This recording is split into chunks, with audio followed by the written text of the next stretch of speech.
Right, guys, this is based on the new format that is after the 2025 revision. We have 40 multiple choice questions, 4 options, 1 correct, and 80 minutes.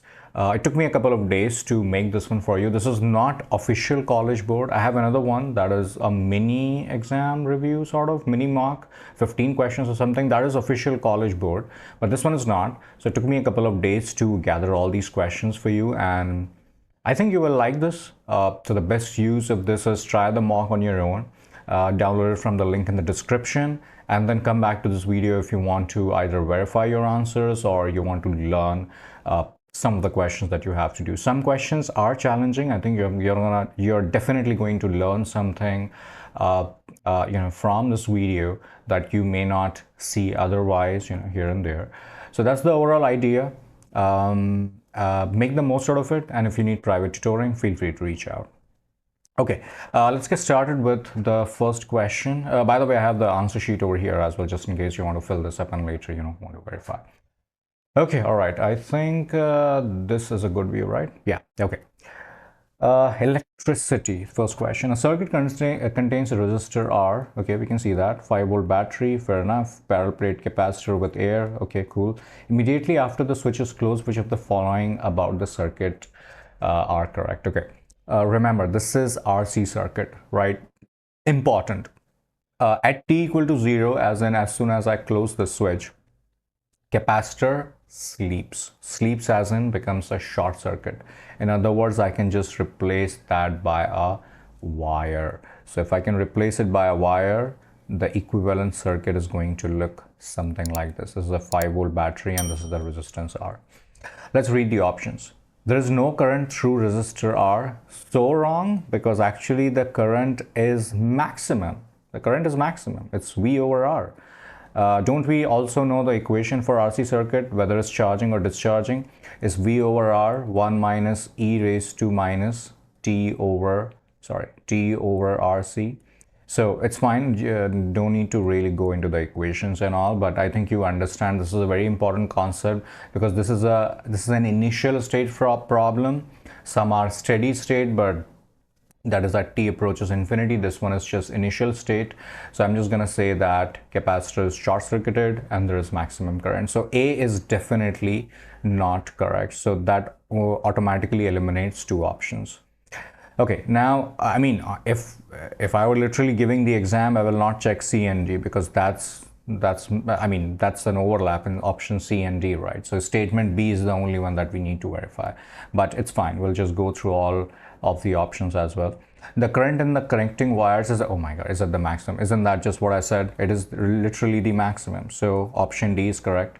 But yes, we'll just read the other statements as well. The potential difference between the capacitors is at its minimum value. Absolutely, it is indeed 0 because the entire potential drop comes across resistor and the capacitor, like I said, is sleeping right now. And the charge on the capacitor is minimum. Of course, if there is no voltage, how can this poor guy have charge? So no charge, no voltage. Everything is resistor driven, and option D is the correct choice. Yeah, I hope you understand this. Pretty straightforward. The next question is on LR circuit. So we are given that the circuit consists of a 12-volt battery, then a 3 Henry inductor. And this is interesting that the resistor is variable in nature, and the sliding contact is pulled outward so that the current in the circuit changes at the rate of 8 ampere per second. So I know that the magnitude of the change of the current is 8 ampere per second, but okay, I'll talk about that in a minute. At an instant when R is this, and what is the current? Okay, let's make an equivalent circuit for the moment. So this is the inductor, and at that point this is the resistance, because they want us to analyze when the resistance is 12 ohms. This is 3 Henry and this is 12 volt. Now guys, tell me one thing. Obviously the current is flowing in this direction, but tell me, is the current increasing or decreasing? Because that's really important. That will decide the sign. And if you mess that up, that answer is also in the option, so they know how to trick, right? So please be careful with this. Now tell me guys, if I am pulling this contact outward, don't you think more and more resistor is in the circuit? right? Is in the circuit. Because if I pull, let's say, closer, let's say other way, let's say this contact comes all the way here, so don't you think the resistance is zero, because the current will just bypass this resistor entirely? But I'm going in the opposite direction, outward, so resistance is increasing. If resistance is increasing, will the current increase or decrease? Decrease, right? So di over dt is negative. That's very important, because if the current is decreasing, because I'm going to use KVL, Kirchhoff's voltage law, and that will decide what is the sign of the induced EMF across this inductor. If the current was increasing, oppose the cause, and you will oppose by inducing this side as plus and this side as minus. But the current is decreasing. Inductor doesn't like that, right? Lenz's law, oppose the cause. So current is decreasing means that this inductor will try to support the current by supporting this battery by inducing right as plus and the left as minus. That's really important. I hope you understand that. So let's apply KVL starting from here going in the clockwise sense. So it will be 12. Then I have plus 3 times di over dt, and remember the sign of di over dt has now been taken into consideration. So don't put an extra negative over here. This is now just a magnitude, right? Magnitude, which is just 8.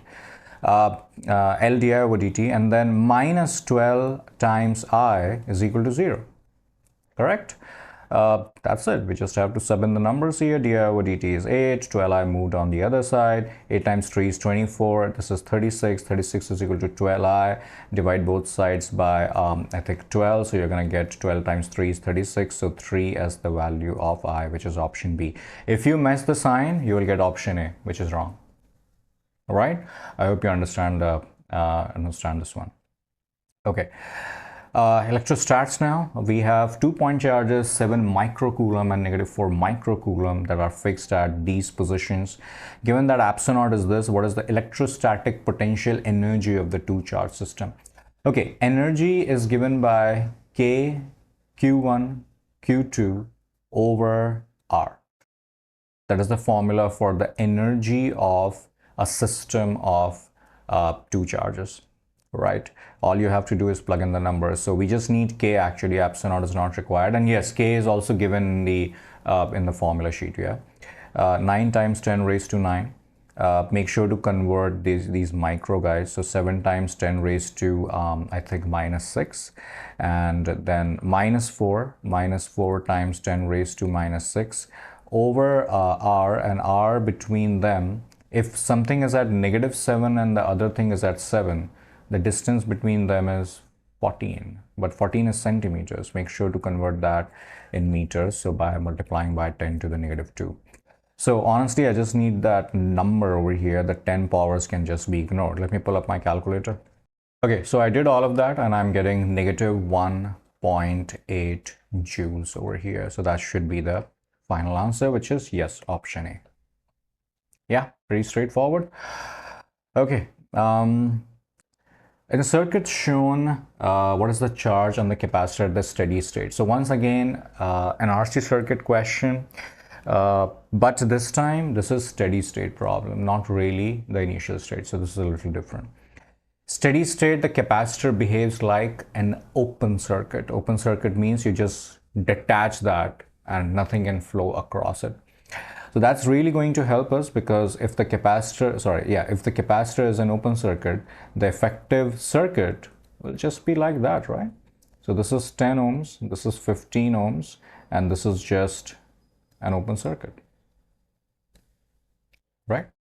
The entire current will flow like this. These two guys are in series. You just add them up. So that's 25. So the current over here is going to be V over R using Ohm's law. So that's going to be V is I think 5 and R is 25. 5 over 25 is just 1 over 5 amperes. But that's not what they want. They want the charge.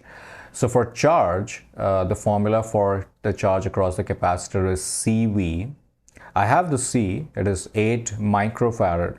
No need to convert micro yet because all the options are also in micro. So just keep it as it is. Now, don't you think the voltage across the capacitor will be same as the voltage across this resistor, the 10 ohms, because they are in parallel. And voltage across 10 ohms is just IR. I is 1 over 5 and R is 10, so that will be 2 volts. And all I have to do is plug in that 2 over here, so my answer is 16 microcoulombs. So that's going to be option C. That should be our answer. Yeah, makes sense? Okay. So we're talking about a parallel plate capacitor is made from two rectangular plates, each of length 3 centimeter and width this. The separation between the plates is this. So which of the following changes would increase the capacitance by a factor of 10?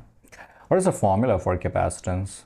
Isn't that epsilon naught A over D, right? And these are rectangular plates, so the area will be length times width over D. Now, if I want this to increase by a factor of 10, let's see. They are they are making the length 10 times. Okay, that's totally fine. Width is same, but the distance is now 1/3, but that doesn't make any sense, because if you do the distance 1/3, no need to do all that calculation. Think analytically that if the length is made 10 times, 10 times, so 10 will come over here on the top because length is on the top, and the distance is made 1/3 because it was 3, now it's 1, so 1/3 will be like this, so it will become 30 times. That's not what I want. We want 10 times, so that's not correct. So A is definitely ruled out. Likewise, I am going to check, let's say option C, 6, 5 and 3. So 6 will make the length double, so there is a factor of 2. 5 will make this 5, so 5 times. And distance is distance is kept same, so it's just no change. So yeah, this is working, right? Because 5 times 2 is 10, and that's indeed what I want. So C definitely works. Option C cannot be the answer because statement C or situation C is correct. So now the question is whether E is right or not. Again, the length is made 5, so 3 goes to 5. Well, that's a weird conversion. Width doubles, so 1 goes to 2, and this becomes 1/3. So 3 goes to 1. Okay. When 3 goes to here, the conversions, okay, we can still do it. This becomes 5 over 3 times, right? The length becomes 5 over 3 times. So on the top, I have 5 over 3. This becomes double width, and this becomes 1/3. So indeed it works as well, because these two are gone, keep change flip, right? And 5 times 2 is 10. So yes, E also works. So the correct option is option D over here. Yeah. All right. The potential energy is stored in the capacitor is given by two formulas. CV square over 2 and the other one is Q square over 2C. I think I'm going to use the first one because the electric field is given, and I know actually how to find the value of the potential difference using the electric field. If you remember, the formula that we have is electric field is change of potential over the distance between them. Obviously, I'm just talking about the magnitude, so I'm not putting any negative sign. Literally speaking, there is a negative, but yeah, I'm just interested in the magnitude. So E dot D will be the change of change of potential across the capacitor, which we just call as V. We don't call delta V. Delta V is just written as V. So I can just replace V with ED, and ED is being squared now. And what is the capacitance formula? So 1 over 2 is stripped out of it, and the capacitance formula is epsilon naught A over D, and this is E square and this is D square. One of the D is gone, so final answer is 1 over 2 epsilon naught A E square D, which is 1 over 2 epsilon naught A E square D. Isn't that option B? Yeah, that should be our answer. Right, okay. Over here we are given that a circular loop of side 1 over 20 meter carries a current of 5 ampere. The magnitude of the magnetic field at the center of the loop is this. And what is the value of P? All right, so this is mostly a formula driven question, guys. I hope you know the formula that the magnetic field due to a circular loop at the center is given by mu naught I over 2 over 2 times R. There is no pi. The pi is in the infinite wire, right? Mu naught is 4 pi times 10 to the minus 7. The current in the loop is given as 5 and the radius is given as 1 over 20. It's all about simplification now. 2 times 10 is 20. 10 goes up using keep change flip. 4 pi times 5 is 20 pi. So 20 pi times 10 to the minus 7 times 10, which is 200 pi times 10 to the minus 7. So don't rush, the answer is not 200 pi, because notice carefully that this is 10 to the negative 6. So you convert this in 10 to the negative 6 by doing 20 pi and then 10 to the minus 6 over here and then Tesla. So this will be the magnetic field, and obviously our answer will be 20 pi, right? Choice B, that should make sense. Okay, Gauss's law. A square loop of side 1 meter is held with its plane perpendicular to the line connecting the loop to the point charge 1 coulomb. The electric flux through the shaded region is 5 over P epsilon.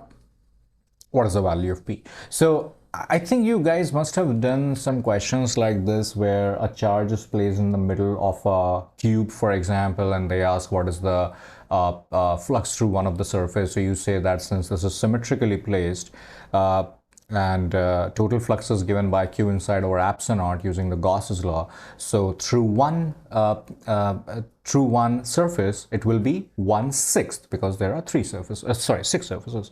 So likewise, we assume that this is basically a cube of side length A, and that cube in this question they have just given us one surface, but there are obviously one on the left which is given, one on the right, top, bottom, front and back. So there are 6 surfaces. So the flux through any one surface, flux through all the surfaces will be given by Q over epsilon. So flux through any one surface will be 1/6 of that, which is Q over 6 epsilon. Now the question is, what is the flux only through this much area? Because this is the flux through this entire area. And now we have to use the same strategy, because if you notice carefully, this surface is divided into 4 identical squares, because this is also A over 2, correct? So this is 1, 2, 3, 4. So what portion is shaded? If we divide each square, small square, in 2 regions, because if we connect, let's say this, so how many such small pieces are there? 1, 2, 3, 4, 5, 6, 7, 8. And out of 8, how many are shaded? 5, right? 1, 2, 3, 4, 5. So the answer will be, the flux through the shaded region will be 5/8 of the flux through this entire surface, which is phi 1. So the answer will be 5 over 8 times Q over 6 epsilon, which is 5Q over 48 epsilon, which is matching with this one. So Q over epsilon, right? Yeah, and Q is obviously 1. Okay, that's what I was like, where is the Q coming from? So Q is just 1, so we're going to replace Q with 1. So 5 over 48 epsilon, which makes our answer as 48, which is option C. Yeah, it was a pretty decent question. Okay. A long straight wire has a circular cross-section with radius A and carries a steady current I uniformly distributed over its cross-section, which are the following graphs best represents the magnitude of the magnetic field B as a function of R from the center of the wire. I think this is a very standard question, and the answer right off the bat is option D. I can definitely explain this. So they are saying that there's a thick wire, which is something like this, and there is a current flowing through the cross section, something like this, okay? And from the center, there are 2 positions where we find the magnetic field. One is R, which is outside this thick wire, which will be given by mu naught I over 2 pi r, which is a pretty straightforward formula, standard formula. So from here we deduce that b and r are inversely proportional. So after its radius a, it should be a rectangular hyperbola, or okay, name is not important, just it should look something like this, right? Which is only happening in these two options. I mean, obviously, yeah, I agree with you. Option C is also behaving in a similar fashion. So yeah, okay. By that logic, none of the option is ruled out.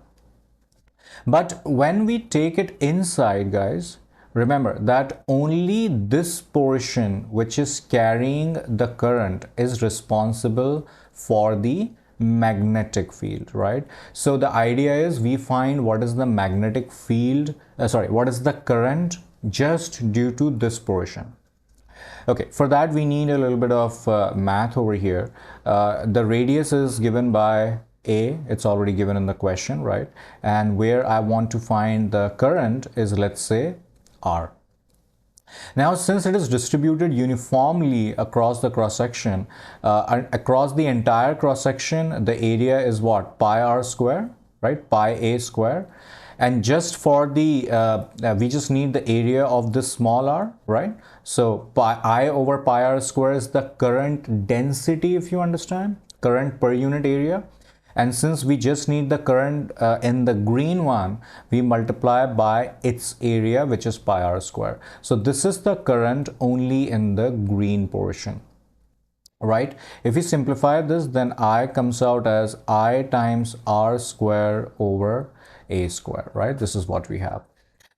So the magnetic field is given by the formula mu naught I. Now we use the same formula, mu naught I over 2 pi r. The only difference is this I will not really be capital I, will just be the I which is in the green portion. So which is mu naught over 2 pi r, and a small I is right over here, which is I times r square over a square. I'm not really interested in all that other things over here. Just focus on r, because r and r square, one of the r will be cancelled, and I will just be left with mu naught I over 2 pi a square as it is multiplied by r. So what I want to highlight is, from this equation, b is proportional to small r, which is going to be a straight line right off the bat. This is actually a very popular, even if you, I don't really recommend to memorize this, but the graph, I think, is a very popular thing out there. So yeah, anyway, I have explained this, so I hope it makes sense now. Okay.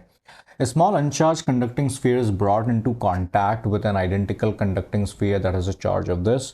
Spheres are then separated. If the force of repulsion between them is now this, so what is the distance between the center? Here the concept is, whenever two identical spheres or objects are brought in contact, and then they are separated, the charge split in half.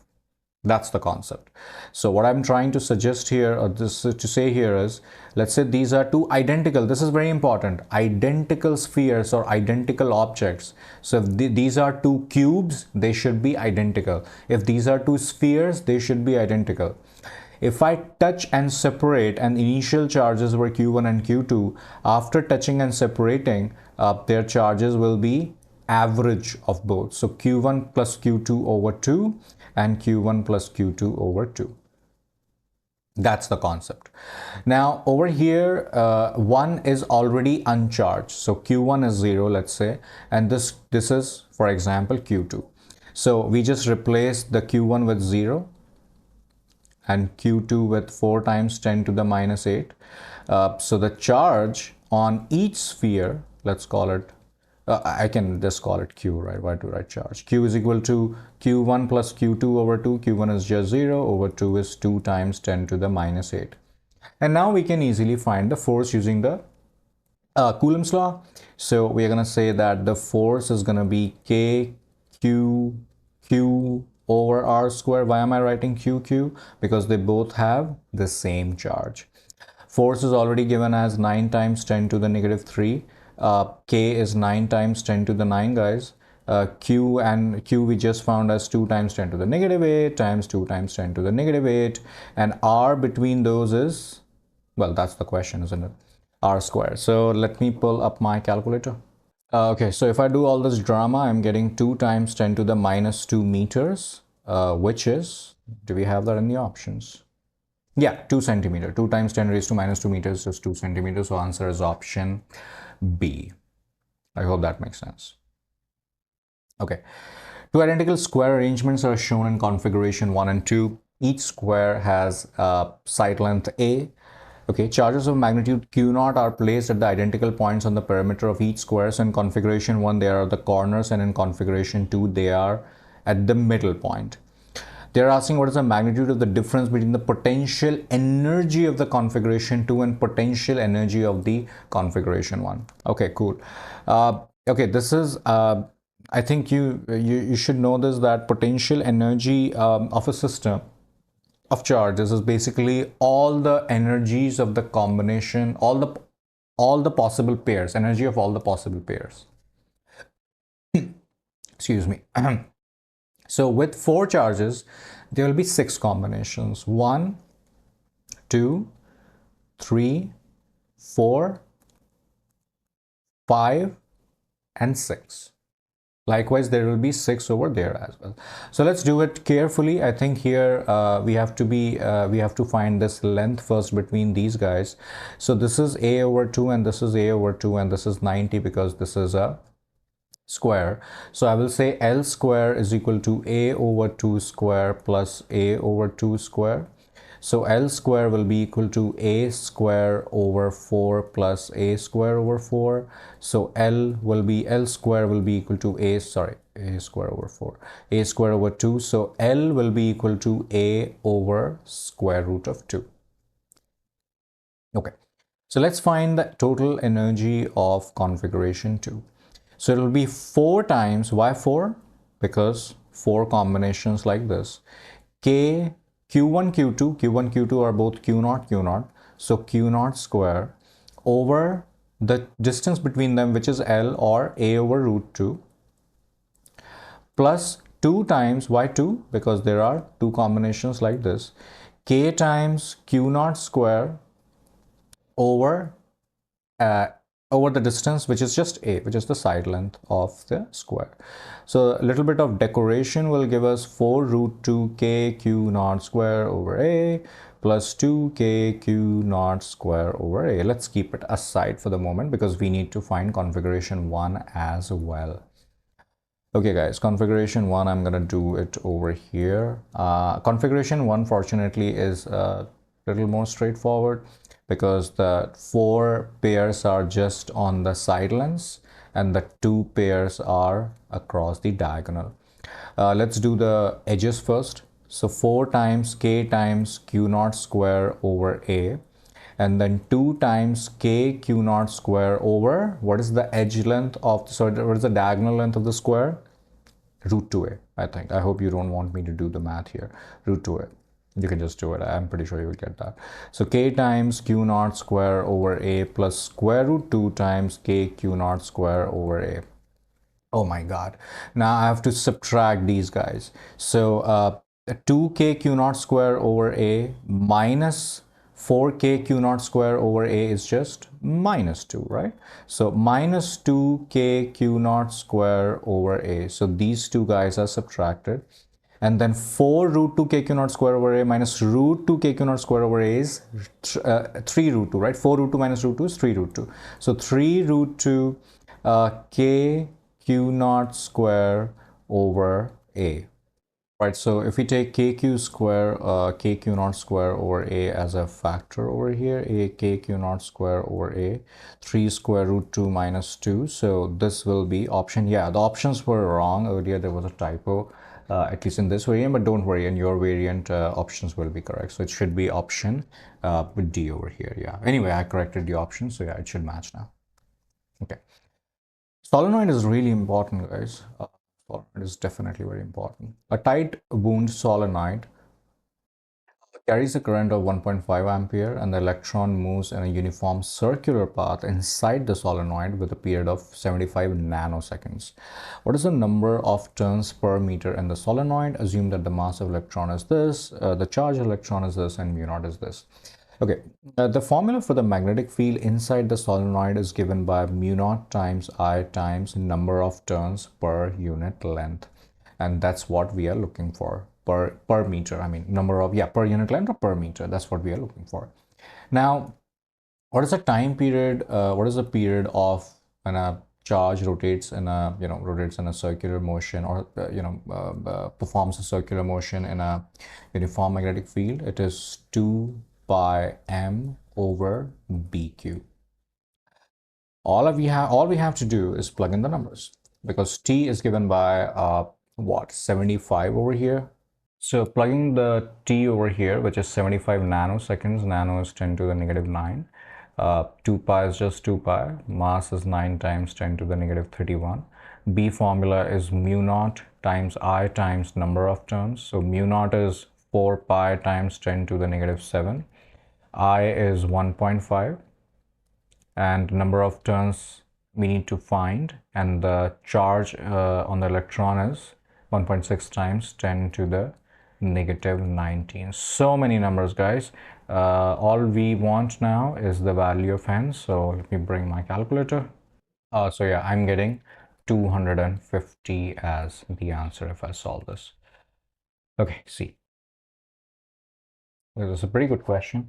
Two capacitors C1 and C2 are connected in parallel to a battery, and the graph of the charge as a function of time is given. The energy stored is U1 and U2, and which of the following is correct? Okay, the keyword is they are connected in parallel. So if they are connected in parallel, what will be same? Potential, right? Because the same battery is across C1 and C2. And remember that the charge is given by what? CV. That's the formula that we are looking at. So Q1 is equal to C1V and Q2 is equal to C2V, which means that Q1 over C1 from the first equation is same as Q2 over C2. Now it's already given that Q2 is more, as we can see from the curve. So Q2 is already more. They are saying that okay, let's actually find Q1 over Q2. So dividing both sides by Q2 and multiplying both sides by C1. Now it's already known that Q2 is higher than Q1, so obviously C2 should be higher or bigger than C1 just from this proportion. So that is for sure that C2 is greater than C1. So it's either this or this. Now energy has two formulas, but I'm going to use the formula CV square over 2 for a very simple reason, that V is same in both. So V is same, and the U1 will just be C1V square over 2, and U2 will just be C2V square over 2. So U2 will be bigger, because for a very simple reason that C2 is greater. So this is, no, U2 is less. Yes, U2 is greater than U1, so it should be option D for us. Okay. Over here, we are given that there is a particle of mass m and charge q that is attached to one end of a massless string of length L. Particle is constrained to move in a horizontal surface. So this is like a table, right? Nothing is in the air. On a table, the charge is like this, and this is the pivot, and the charge is like this, and the the electric field is going to the right. And yeah, there's no role of gravity because it's on a horizontal plane. Once again, it is moving like this. They are saying that at the instant when the particle crosses the x-axis, what is the speed of the particle? It's a very good question, guys. Okay, try to understand the concept here. E is to the right. This is the charge. So as soon as the electric field is turned on, the force due to the electric field will be towards the right, and it will be EQ. As soon as this force applies, this string gets taut, right? And there will be a tension over here because of that. And because of this tension, there will be a component of the tension that is acting downwards, due to which this will move like this, right? It will move towards the x-axis because this tension is pulling it over here. So it will move like this in a circular arc, because it is already pivoted at O, so it cannot really break apart. It will just move in an arc, and it will hit the x-axis somewhere over here, and we need to find that at this point what is the velocity. Okay, we're going to use work energy here. Remember, tension is not doing any work. Why? Because tension is always 90 degree to the velocity. So tension is not really doing any work. There is no friction. So there's only one force that is doing the work, which is the electrostatic force. Correct? Okay, now geometry will be a little interesting here. Let's connect these 2 points. Why am I connecting these 2 points? Because the work due to the electric field is just E times D times cosine of theta. Sorry, EQ times D times cosine of theta, because EQ is the force, D is the displacement, and theta is the angle between these two. So that's why I'm interested to find this particular angle, because this angle will always be same between the force of the electric field and the displacement. Now if this is 60, and remember that these two are equal because both are the radii of the same circle, which means that these two angles are also equal, which means that all are 60. So this is an equilateral triangle. So if this is the angle that we are looking for, if I draw this EQ vector over here, so, and if I extend this a little bit over here, I'm looking between the angle of this and this, so this will be 60 degrees, correct? So we know that work done by all the forces is equal to change in kinetic energy. How do we know that? From AP Physics 1 or C. So work done by all the forces are just electrostatic force. So work is given by F D cos of the angle between them, and this is half mv square. Because initial kinetic energy is just 0. So E is given in the question. Oh, that's the beauty of it. We don't have to plug in anything. All are just numbers. What is this D? D is also L because it is an equilateral triangle. Cos 60 is 1 over 2 and 1 over 2 mv square gone. And a little bit of decoration will give me E Q L over M is V square. So answer is square root of E Q L over M, which is beautifully matching with option B over here. That's the correct answer. Yeah. Okay. A wire of total resistance R is bent into an equilateral triangle. Okay. An identical wire is bent into a square. For each shape, the equivalent resistance is measured between the two endpoints of one side. So what is the ratio of the resistance of the triangular wire to that of the square wire? Right, so this is a classic case of resistors being in series and parallel. Let's talk about the equilateral triangle first. So when the resistor R is bent into equilateral, so obviously the length is the only part that is changing, right? Because area is not changing, material is not changing, so resistivity is not changing, and R is rho L over A. So if the length is being 1/3 because it is equilateral, so will the resistor be. So in other words, it will be something like this. And we are connecting, we are finding the equivalent resistance between these points. It means that the battery is connected somewhere over here. This means that this R over 3 and R over 3 will be in series. So it will become 2R over 3. And this 2R over 3 will be in parallel with R over 3. How do we find if two things are in parallel? We can just do R1 R2 over R1 plus R2. That's a shortcut. So 2R over 3 times R over 3 over 2R over 3 plus R over 3, which is just R. So this will become 2/9 of R for equilateral. Likewise for a square, it will be R over 4 for each piece. So it will be something like this. And again, the battery is connected somewhere over here, which means that R over 4, R over 4, R over 4 will be in series, which will be 3R over 4. And 3R over 4 when connected in parallel with R over 4 will be 3R over 4 times R over 4 over 3R over 4 plus R over 4, which is 4R over 4, which is just R. So this will be 3/16 of R. They're asking the ratio of these two people. So it will be 2/9 R over 3/16 R, which is using keep change flip. 16 times 2 is 32 and 9 times 3 is 27. So 32 over 27, which yes is option C. should be our answer. Yeah. Okay.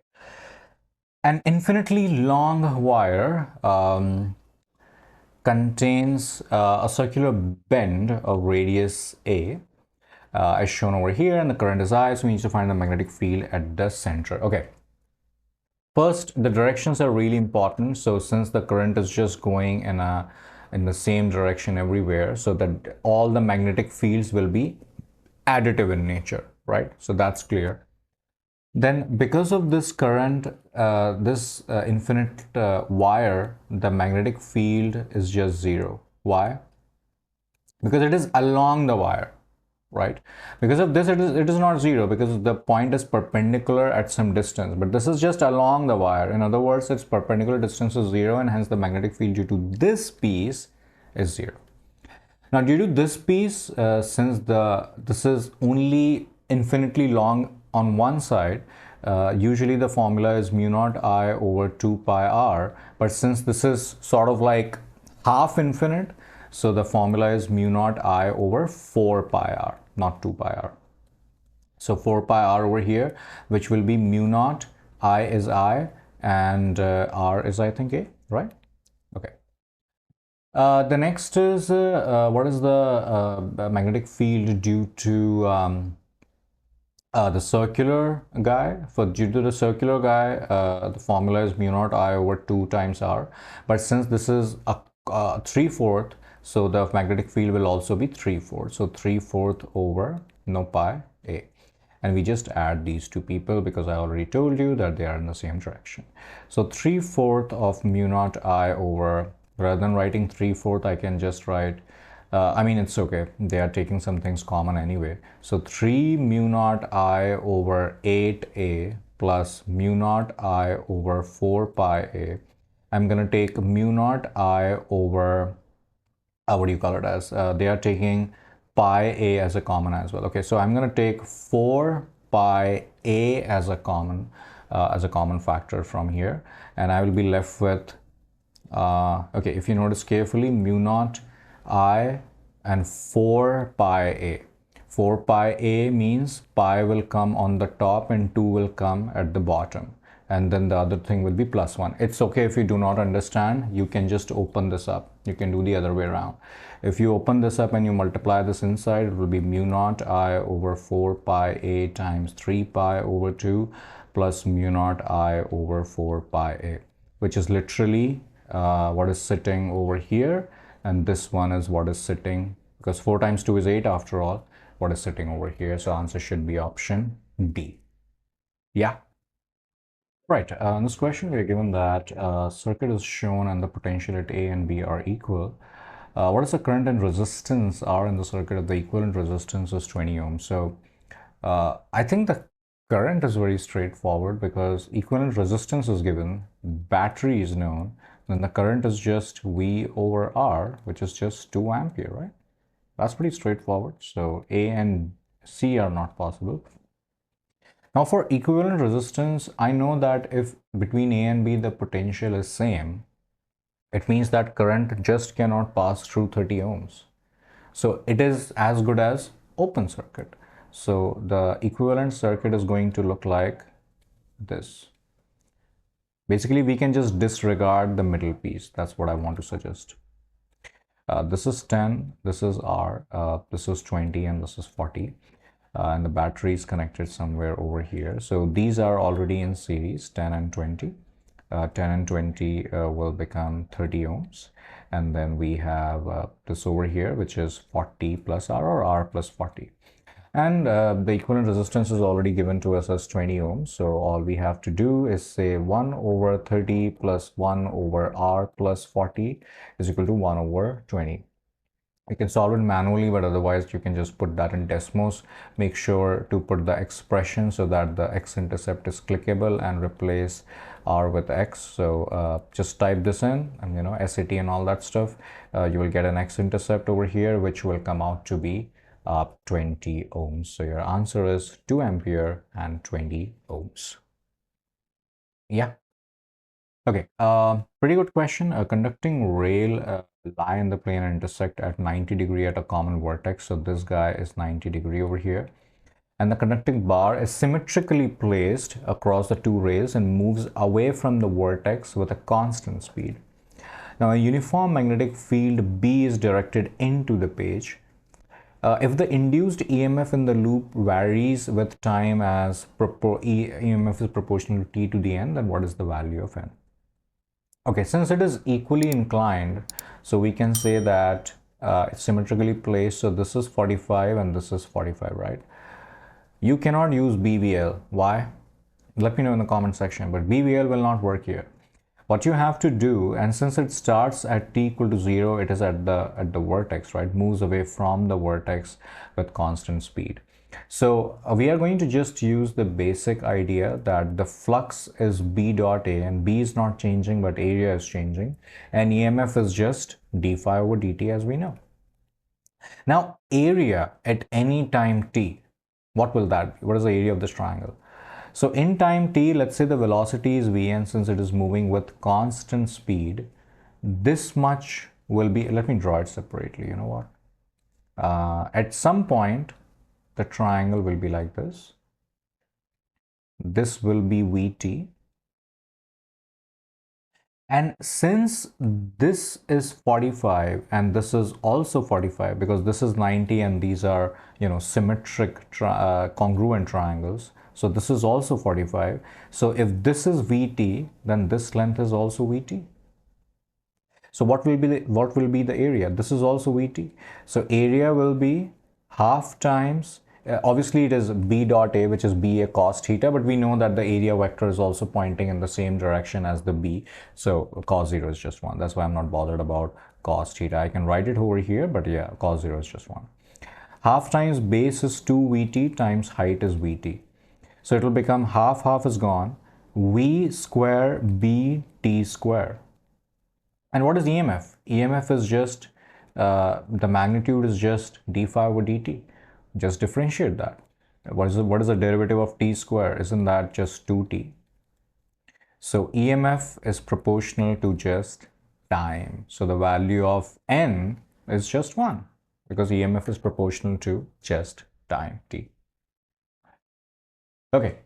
A long straight wire has a circular cross-section with radius A and carries a steady current I uniformly distributed.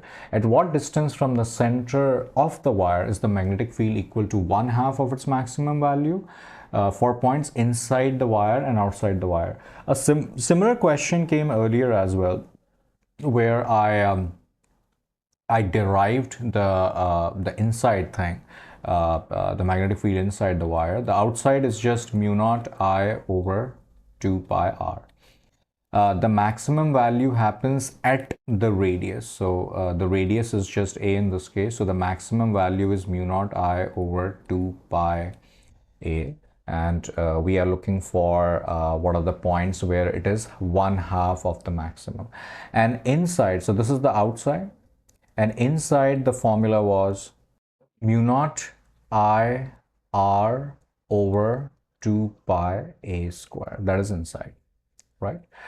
Now I want the inside field to be 1/2 of the maximum, and maximum is mu naught I over 2 pi a. So this will be mu naught I r over 2 pi a square will be equal to half times mu naught I over 2 pi a. So mu naught I is gone. 2 pi is gone. The value of r comes out as, you multiply a square both the sides, so it will be a square times 1/2 times 1 over a, which will just be a over 2. So one point is definitely a over 2, so it's either this and this. And outside, also we are going to say that mu naught I over 2 pi r is 1/2 of mu naught I over 2 pi a over here. Mu naught I over 2 pi, mu naught I over 2 pi is gone. So 1 over r is equal to 1 over 2a, which means that r is equal to 2a. So answer has to be option C. All right. Over here we are given that there is a capacitor of 6 microfarad that is charged to a potential difference of 5 volt by a 5 volt battery. Battery is then removed, and then an uncharged capacitor of 12 microfarad is connected in place of the battery as shown. Okay, so this is 12 microfarad. This has been charged to 5 volt, and this is 6 microfarad. When the switch is closed, we need to find that what are the final charges Q1 and Q2 on C1 and C2 when the electrostatic equilibrium is reached. So equilibrium means they are at the same potential, right? They are at the same potential. And the battery has been already removed. Now, one way to eliminate, I think few options will be to understand that what is the charge over here. It's just 6 times 5, right? Because Q is equal to CV. So 30 microcoulomb. And the total charge is not really going anywhere because, I mean, there is no other source, there is no other battery. So the total charge should still be 30. So it should be either option A or option D. Now, let's say out of this 30 microcoulomb, Q came over, it lost Q. So this now has 30 minus Q and this has Q. And since the potential will be same and potential is given by Q over C, so Q over its C will be equal to Q over that C. So 6 times 2 is 12, cross multiply. So 60 minus 2Q is equal to Q. 60 is equal to 3Q, which means that the value of 20 is Q or Q is 20, which means that on 12, which they are marking as, I think, Q2. So Q2 will come out as 20 and Q1 will come out as 10. Q1 will be 10 microcoulomb. So it should be option A, right? That should be the answer. Okay, a point charge produces an electric flux of this through a spherical Gaussian surface of radius this. What is the value of the charge? Well, isn't that pretty straightforward because we know that flux is Q inside over epsilon. The flux is negative 2 times 10 to the 4. Q inside we need to find, and over epsilon is just given to us as 8.85 times 10 to the minus 12. We cross multiply, we get the answer, which will be negative 17.7 times 10 raised to minus 8 coulombs. So it will be option D. Here we are given 2-point charges, negative Q and Q, and they are fixed on a horizontal line, distance d apart as shown. The charges are near an infinite plane sheet with uniform positive charge density rho naught, sigma naught, not rho naught, and neglect gravity. Which of the following correctly describes the net electric force on the two charge system due to the sheet? To the left, to the right, 0, or into the page. Now, the idea over here, what you need to remember is the electric field due to a sheet is given by sigma over epsilon. Remember, it is not dependent on the distance, and that's what makes it special. Since it is not dependent on the distance, the force on these two will be equal and opposite. Why opposite? Because plus charges to the right and negative charges to the left. And since they are equal and opposite, the force will be 0. Now they are saying that the positions of the two charges are reversed by rotating the arrangement slowly so that the changes in kinetic energy are negligible. What is the work done by the external agent? So whatever is the change in the potential energy, that's the work of the agent. Initially, the potential energy, remember, right now the electric field is like this, right? And energy of a system is given by the potential difference multiplied by the in this case we can find it individually, of course, because energy is just the potential multiplied by the charge. We don't really have to find the potential because they are just asking the sign. So let's say this is V1 and V2, and we know that along the electric field potential decreases. So right now V2 is less than V1. So what will be the energy? QV2 plus minus QV1, which is Q times V2 minus V1. And since V2 is less than V1, initial energy is negative. And when the charges swap, obviously energy will be positive because this will now become a bigger number due to double negative, and this will become a smaller number. I can obviously show it over here. This will be q times v2, sorry, negative q times v2 plus q times v1, which will be q times v1 minus v2. And since v1 is greater, this will be a positive number, u final. So obviously when you will do a subtraction of u final minus u initial, positive minus a negative will be double negative. So positive plus positive is positive. So since work done, the change of potential energy is positive, the work done by the agent is also positive over here. Okay. A solenoid has 200 turns and a radius of 10. The magnetic field inside the solenoid is this, while it carries a current of this. So what is the length of the solenoid? Okay, mu naught times I times number of turns. That's going to be the value of the magnetic field inside the torus, inside the solenoid, where this is the number of turns per unit length. Okay. So let's sub in the numbers. B is 2.9 times 10 to the minus 4. Mu naught is 4 pi times 10 to the negative 7. Current is 0.29. And remember, they are asking the length and they have given the total turns. So I can write a total number of turns per unit length as total number of turns per unit length as total turns over the length, because n is capital N over L. That's about it. We solve for L. So if I use my calculator, I get 8 pi times 10 to the minus 2 meters, which is just 8 pi centimeters. So it should be option D. Okay. Electron enters symmetrically between two plates equally but oppositely charged metal plates, each of length 10 centimeters. Okay, so it's like something like this. These are metal plates and these are 10 centimeter apart, and an electron enters like this.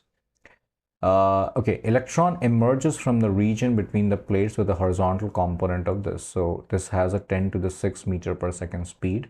If the magnitude of the electric field between the plates, let's say this is plus and this is minus, and they are saying this guy is 9.1 volt per meter, which is the electric field. What is the vertical component of the electron's velocity as it leaves the plate?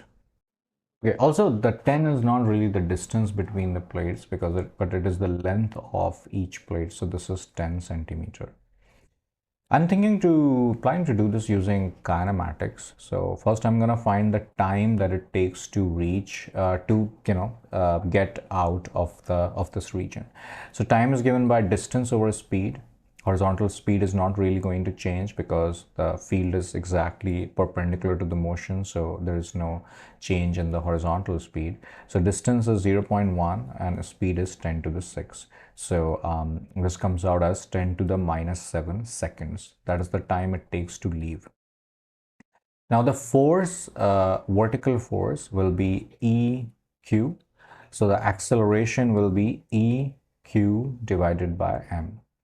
So I'm going to use, let's say the vertical velocity is V final. So I'm going to use, I think, V is equal to U plus AT. V final is equal to V initial plus AT.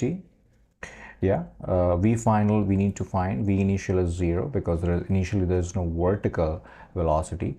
Acceleration is EQ over M, and time we just found as 10 to the minus 7. Let's sub this in, everything. E is 9.1 charge on, this is an electron, right? Yeah, this is an electron. So 1.6 times 10 to the negative 19, and mass is 9.1 times 10 to the minus 31 times 10 to the minus 7.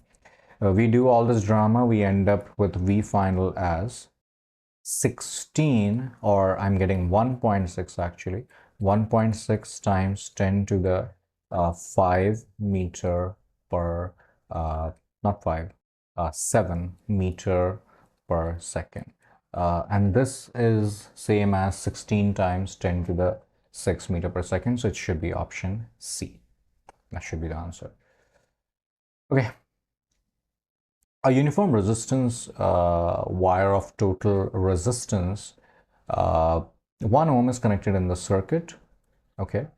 A sliding contact is at the midpoint of the wire and an external resistance 2 ohm is connected. What is the current in the circuit? Okay. So we know that since it is in the middle, half resistance is on the left side and half resistance is on the right side. So let's draw an equivalent circuit. This is 0.9 volt. Uh, this over here is the first half and this over here is the second half. And this over here is 2 ohms over here. So this is 2, this is 0.5, this is 0.5. So this is only a matter of finding the equivalent resistance. These are in parallel. So the answer will be R1, R2 over R1 plus R2, which is 1 over 2.5. And then it is in series with 0.5. So the equivalent resistance is going to be 1 over 2.5 plus 0.5, which is 0.9 ohms. And hence the current is just going to be the voltage, which is 0.9 over the effective resistance, which is also 0.9. So this is just going to be 1 ampere. So it should be option D. Okay. Over here we are given that there is a line charge of length a over 2 that is placed along the center of one edge of a cube. The side length is a, the line charge density is lambda, so we need to find the total electric flux through all the 6 surfaces. Sorry, all the 6 faces of the cube. This is the same idea, guys. I need to enclose this completely. So if you imagine, I'm gonna place one box below it, right? Like something like this. One box below it, so that it is occupied now completely from top and bottom. But only the backward portion. For the front portion, I need to place one block in the front of this block and one block in front of this block. So I need to place 4 such total boxes so that it is enclosed in a Gaussian surface, and I can say that the total flux is Q inside over epsilon naught. So obviously flux due to any one of such cube will be 1/4 of Q inside over epsilon naught. But what is Q inside? Isn't that just the charge on this, which is lambda multiplied by the length, a over 2 over epsilon naught. 2 comes down multiplied with 4, so it will be 1/8 of lambda a over epsilon naught. So the flux is going to be 1/8, which is, it is in the options. It is lambda a over 8 epsilon naught, which should be option D. Okay. A parallel plate capacitor of capacitance 4 microfarad is connected to a 100-volt battery, and the space between the plates is then completely filled with a dielectric material of K equal to 2. And remember that everything remains connected. This is very important. For the additional charge stored on the capacitor and the change in electrostatic energy, respectively. Okay, when the battery is connected, the potential is never going to change. So remember, even after the dielectric has been inserted, the potential is not going to change because the battery is not really going anywhere. So initial situation is something like this. And what is the charge, by the way? Q is CV, right?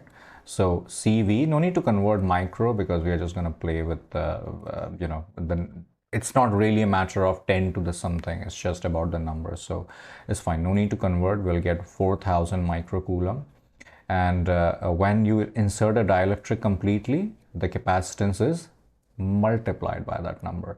So 2 times 40 is 80 microfarad, and this remains just 100 volts. So this will become 8,000 microcoulomb.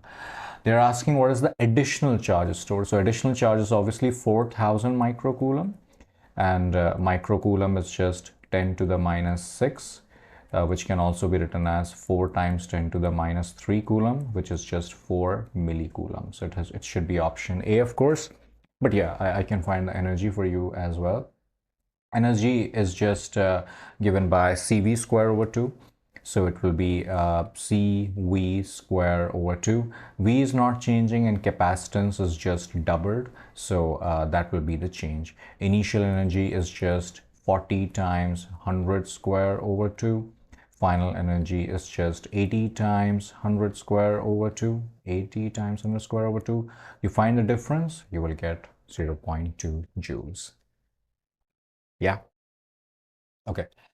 Rectangular loop moves with a constant speed from a region of uniform magnetic field into a region where the magnetic field is zero. The loop is partially inside the magnetic field region. So which graph best represents the magnitude of the induced EMF with time?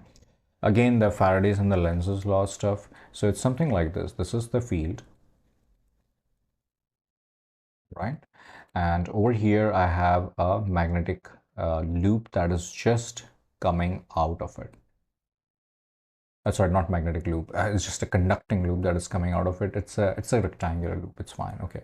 Let's call this as L and this as W. And this is moving with constant speed. That's a really important point.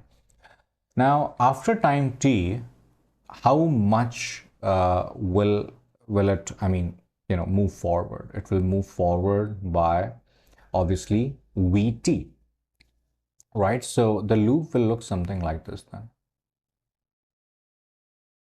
right? And it moved forward by Vt. V is the velocity and T is the time. So what will be this space that is still inside the field? It will be W minus Vt. We agree on this? Now, flux is given by B dot A or BA cos theta. Once again, theta is just 0. I'm not bothered about that. So I'm just going to write BA. And EMF is given by d phi over dt. So basically d over dt of BA. Is the magnetic field changing? Nope. So B just comes out. It will be d over dt. And area is just length multiplied by the W minus Vt, because that is the only portion that is exposed to the magnetic field. Okay, so this will be B times d over dt of Lw minus Lvt, which means that, and remember, we are just looking for the magnitude as they are suggesting. So just put an absolute value to all this, absolute value, absolute value, absolute value. So B times derivative of Lw is 0 and Lvt minus Lvt is just minus Lv. So actually it is just BVL. That's the magnitude. BVL, not dependent on time. It will be just a horizontal straight line. So it should be option D. That should be the answer. Okay. A proton moves undeflected through a region of crossed electric and magnetic field with the speed of this. If the electric field is turned off, the proton moves in a circular path of this. So what is the magnitude? The magnitude of the electric field is this. So what is the value of K? Whenever the proton moves undeflected, this is where the electric field and electric force and magnetic forces are equal and opposite. So I'm going to say that Fe and Fm are equal. Electric field, electric force is given by QE and magnetic force is given by QVB, because again, this is a crossed thing. So a proton is moving undeflected. So and it is moving in a circle. So we know that it has to be at 90 degrees. That's why it's just QVB. These things are gone. So I'm left with electric field is V times B. And do we know B? Nope. Do we know V? Yes, we do know V. It moves undeflected, right? So that's just 2 times 10 to the 5 times B. Now the question is, what is B? Because I need to find electric field. For that, I need to find the magnetic field. Okay. The proton moves in a circular path of radius. So radius is given by mv over bq. So if we cross multiply, then bqr is equal to mv. So radius, B is given by mv over qr. And this B I can just sub in over here. So electric field will be given by 2 times 10 raised to 5 times mv. M is given by, I think M is given by, M is the proton, right? Okay, M is given by the, again, the formula sheet, which is 1.6 times 10 to the negative 27. Velocity is already known to us, is 2 times 10 to the 5. Over charge is given by 1.6 times 10 to the negative 19, and the radius is given by 2 centimeters, so 0.02. So if we solve all of that, we are going to get 2 as the value of electric, 2 times 10 to the 4, Newton per Coulomb as the value of electric field. So they are asking what is the value of K, so K must be 2. Okay, all right. Next one is we have two long parallel wires X and Y. They are separated by 6 centimeters and carry currents 5 ampere and 4 ampere respectively in opposite directions. The net magnetic field at P is 4, which is 4 centimeters from wire Y is this. So what is the value of K? Okay, so the directions are really important over here. We have to use the right hand 3-finger rule where my index finger is pointing towards the ceiling. Middle finger is pointing towards P, so I'll tilt my right hand like this and my thumb is going into the page. So because of X, it is going into the page. That is first thing. And because of Y, my index finger is going to the floor, middle finger is still going to my right, and my thumb is now pointing towards me, so out of the page. Remember, they will be subtractive in nature. Okay, what is the magnitude due to Y? It will be mu naught I over 2 pi r. I is 4 over 2 pi r, r is 0.04. And bx is mu naught I is 5 over 2 pi, 6 plus 4 is 10, so that's 0.1. I'm going to subtract that, so b will be equal to 4 mu naught over 0.08 pi minus 5 mu naught over 0.2 pi. You can take mu naught over pi as a factor, or you can sub in everything in calculator as well. It's totally fine. So we are left with this portion. Mu naught is already 4 pi times 10 to the minus 7. So 4 pi times 10 to the minus 7 over pi. And this portion is 25. So these two are gone, and 25 times 4 is 100. So I'm getting 100 times 10 to the minus 7. Which is just, they need in 10 to the minus 5. So, wow, it is just 10 to the negative 5 Tesla, which means that the value of P as the coefficient, or K as the coefficient, should just be 1. So the answer is option B. Okay, that is a beautiful question. This is a capacitor having a ladder type of other plate, the second plate, and we need to find what is the effective capacitance. The way we understand this is, since the battery will be connected something like this, so this capacitance can be visualized as the parallel connection of 3 capacitors, and those 3 capacitors are, one is this, one is this, and one is this. Right? Let's call this C1, let's call this C2, let's call this C3. So it's effectively like this is 1, this is 2, and this is 3, and this is all connected across a battery, right? The benefit of doing this is we now have a fixed distance between the plates.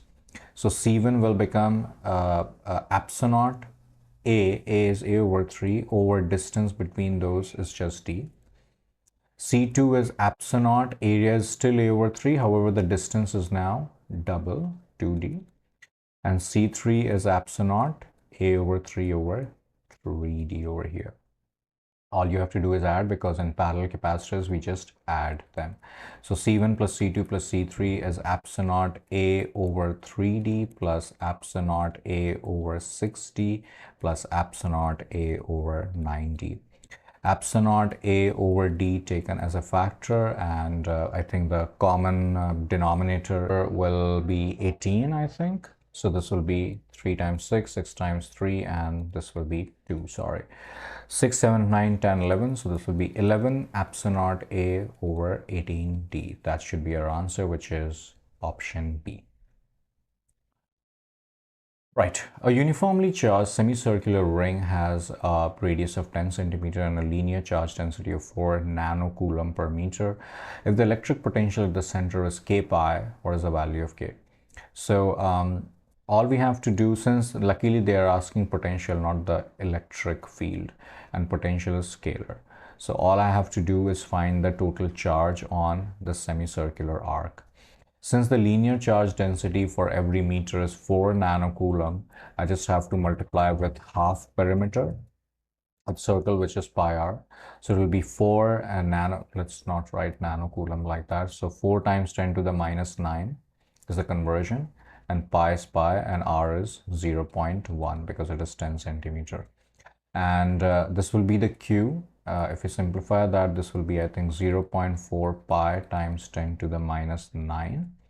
And the potential at the center, since every point is at the same distance from the center as the radius, so the potential is given by k, q over r. K is 9 times 10 to the 9. Q is 0.4 pi 10 to the minus 9 over the radius is 0.1. So these two are gone. I'm left with 36 pi, I believe. Yeah, 36 pi volts. So they're asking what is the value of K. So K is just option C, which is 36.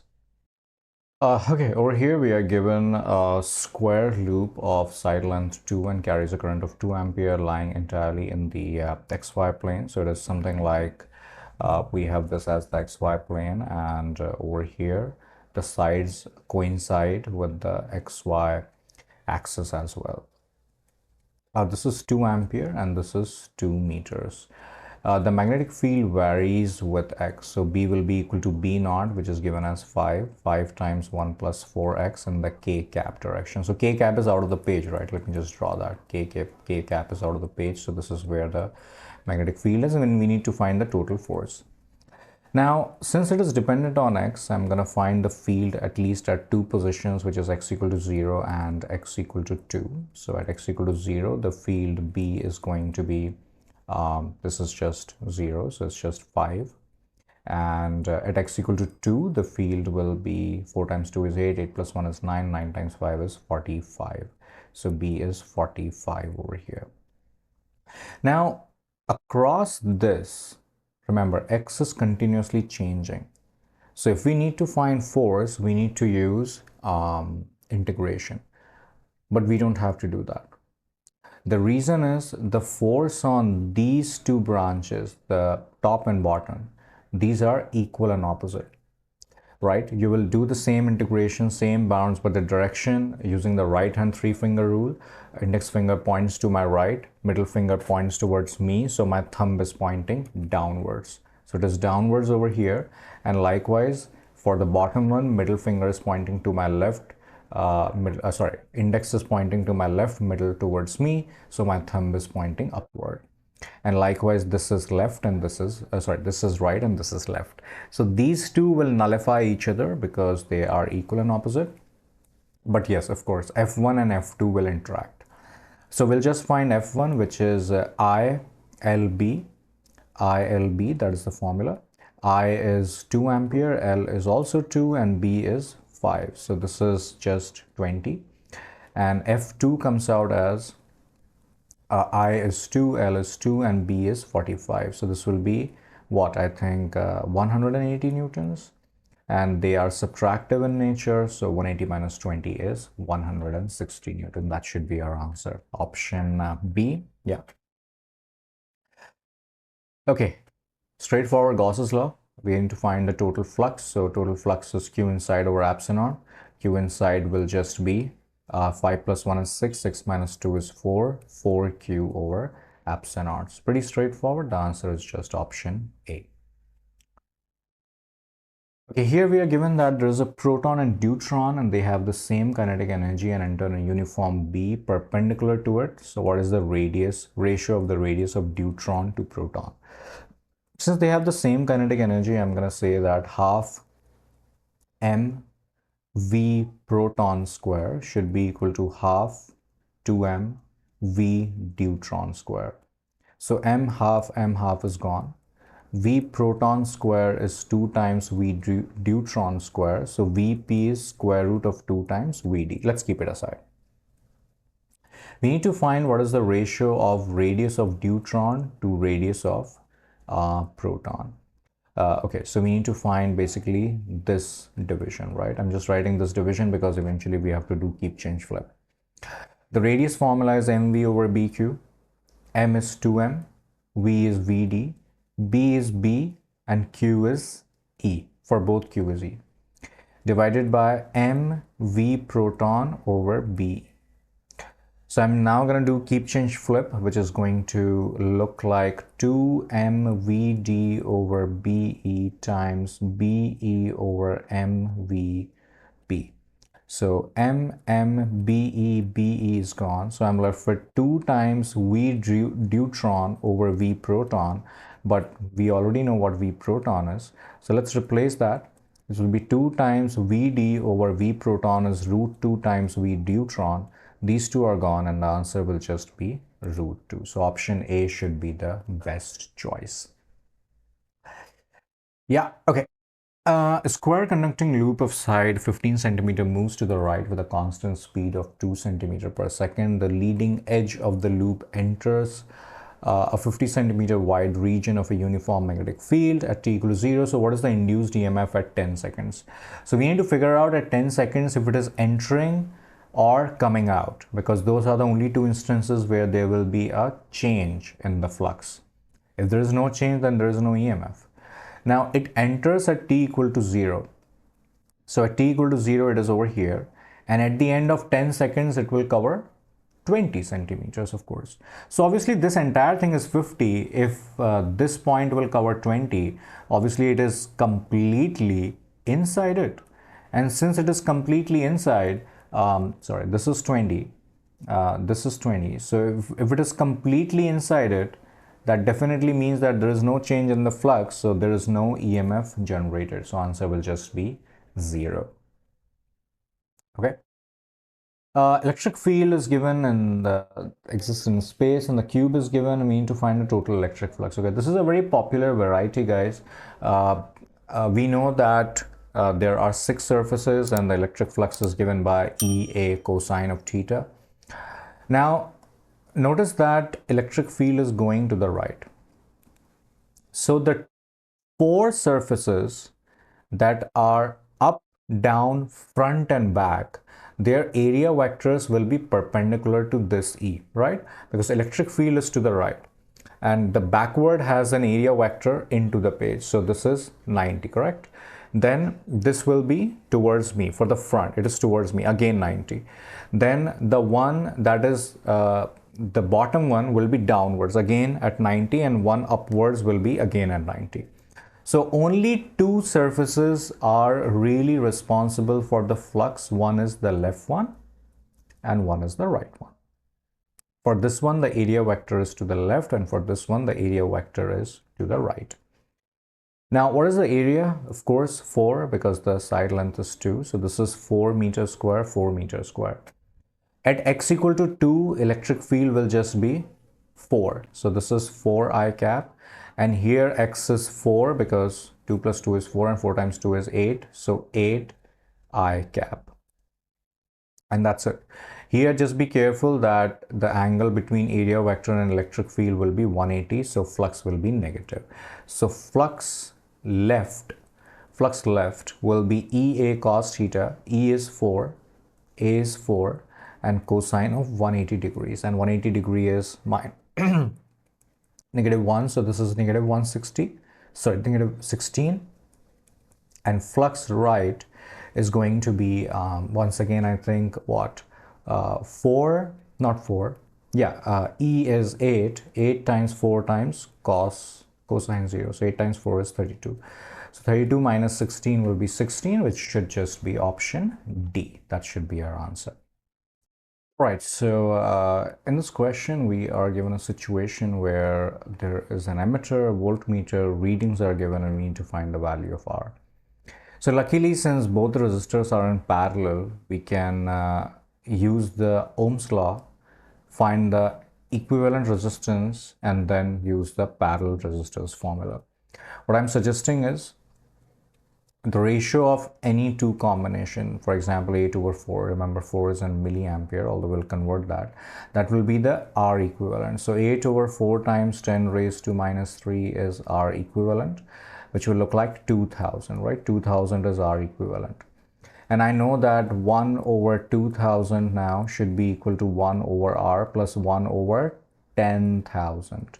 So 1 over 2000 minus 1 over 10,000 will be equal to 1 over R.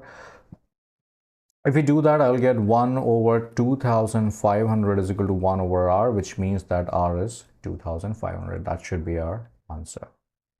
Yeah. Okay, the last one is a point charge is located at the origin of an XY coordinate system and 2 points P and Q are located here. What is the electric potential difference between P and Q? So potential is just given by KQ over R, right? Okay, we just need to find R, R1 and R2. So R till P is going to be, and it is located at the origin, so we just use the distance formula. Square root of 0 minus root 3 or root 3 minus 0 square plus root 3 minus 0 square, which is 3 plus 3, and 3 plus 3 is just square root of 6. Likewise, R of Q is going to be square root of root 6 minus 0 square plus 0 minus 0 square, which is just root of 6, which is just root of 6. And since these are equal and potential is a scalar quantity, basically I'm just subtracting V1 and V2 where both the values are equal. So obviously if I subtract that, the answer will just be 0 volt.